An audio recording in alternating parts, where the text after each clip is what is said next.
Hey guys, I hope everybody's having a fantastic day, whether you're watching this in the morning, in the afternoon, or in the evening. I'm glad you're here. Real quickly, I just want to say thank you to all the channel members. Thank you, thank you. Thank you to anyone who comes in to check out my knife, my EDC content. I really appreciate it.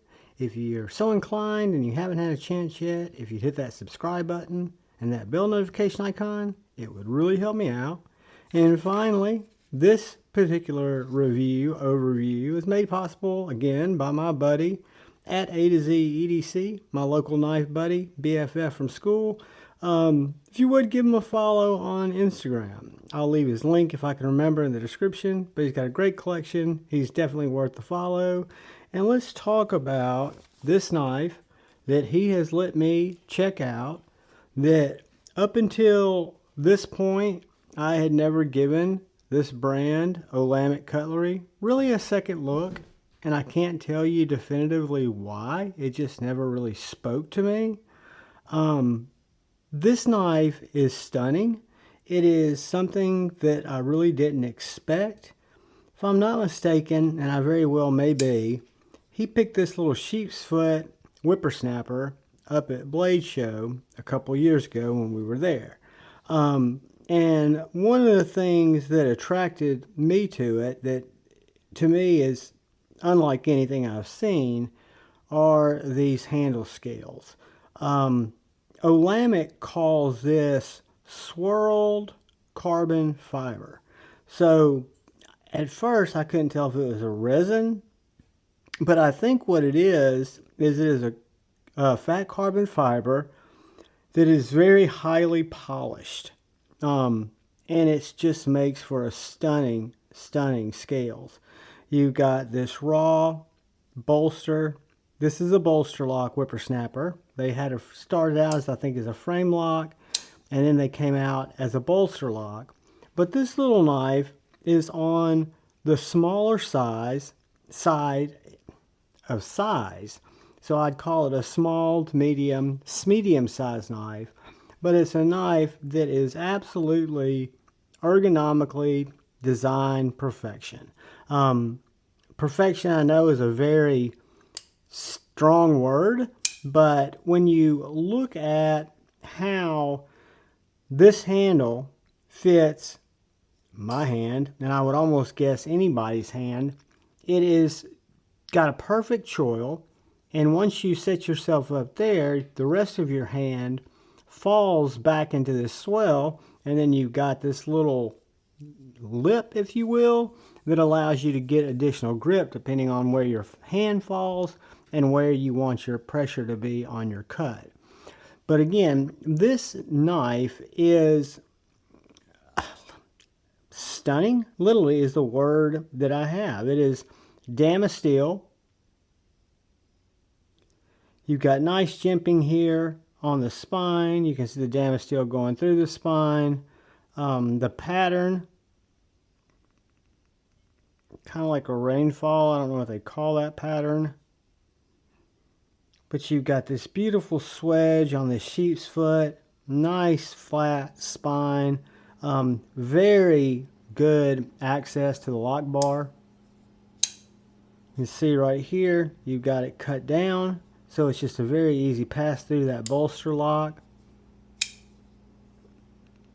On the spine here, it shows you what we're looking at. WSBL, Damasteel, number 66 out of the 120-S run. You'll notice that the back spacer is floating, so you can see light through there. It's easier really to see it through here. Let's see. See that? How you can see light on either side of that back spacer.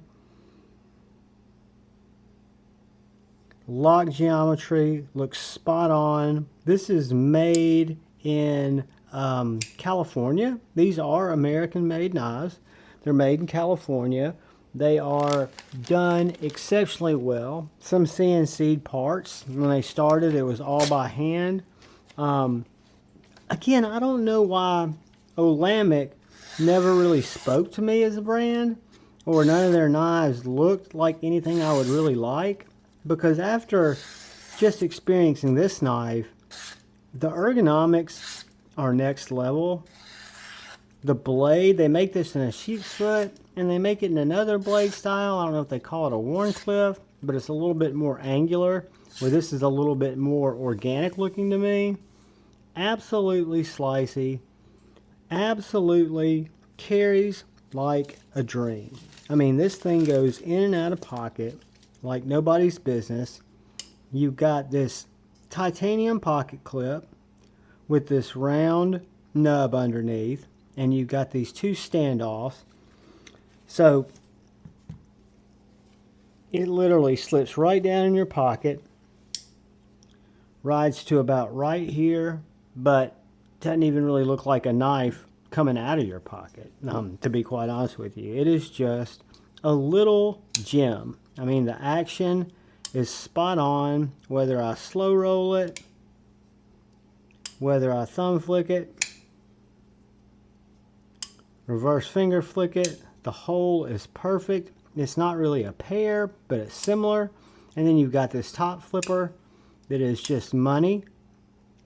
Can't really, my fingers won't reach over across the top, but I can do all the front flip trips with it because they're front flip tricks because the jimping is so well done. And that jimping incorporates into your handle to just make for an absolute wonderful little knife.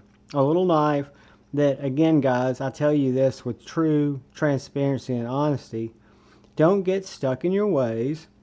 Just because you don't like something today, or you don't like a style of knife today, or you don't like a type of knife today, keep an open mind, because you'll really be, it's a weird feeling. I've had it happen with a bunch of knives, with a bunch of types of knives, but I had it happen with this little knife, where you don't know how to treat yourself when you realize that there's not only a knife, but an entire line of knives that you've not even really paid attention to because something didn't attract your attention, and then you see one. Granted, this is a more full dress, kind of nice version, but you wonder, why didn't I think of that before? Or why didn't I check that out before? Or why didn't I handle it?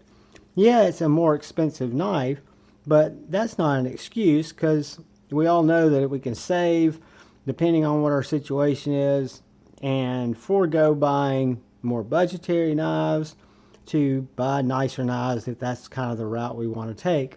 So it wasn't that. It was just, maybe it just took me being this old to appreciate it.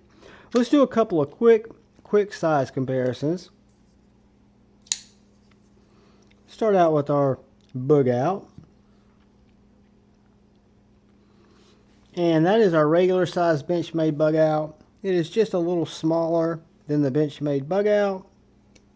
This is the 3-inch Hinderer XM18.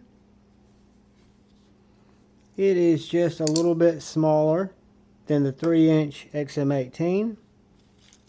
This is the SPK Alex Steingraber Lamia, and it is much smaller than the Lamia.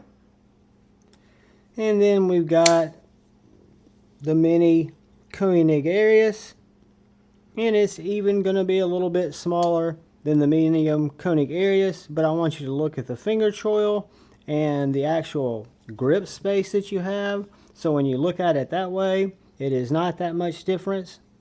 You've got actually more grip on the Olamic Whippersnapper than you do on a lot of those smaller or larger knives. So let's see what that translates into our tape measure. And we will see that this little guy clocks in right under 7 inches. Alright. The blade length is right under 3 inches,